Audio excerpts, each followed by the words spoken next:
ఈరోజు మంచి విషయం తెలుసుకున్నా. మన జుట్టు తిరుపతిలో ఎందుకు గీసారంటే వెంకన్న ఒక పుట్టల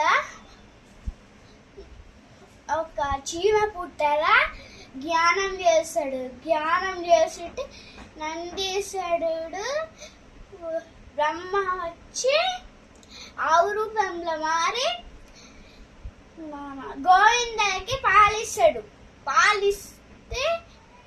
ఆవిడ కాపుడు చూసి ఒక్క బాణం ఇసుడితే కరెక్ట్గా పోయి మన గోవింద తలకి తాకితే బ్లడ్ ఆడుతుంది.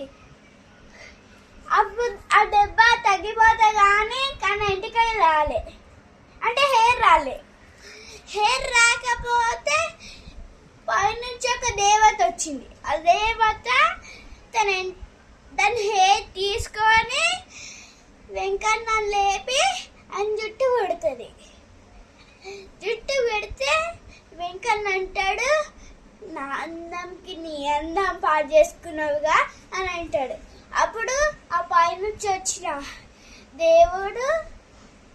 దేవత ఏమంటాడంటే, మీరు మా దేవుడు అన్ని కష్టాన్ని కాపాడుతాడు అన్నది. అప్పుడు అందుకైతే మనం తిరుపతిలో జుట్టు ఇస్తాం. మరి ఆ జుట్టును ఏం చేస్తారో మీకు తెలుసా? కామెంట్లో పెట్టండి.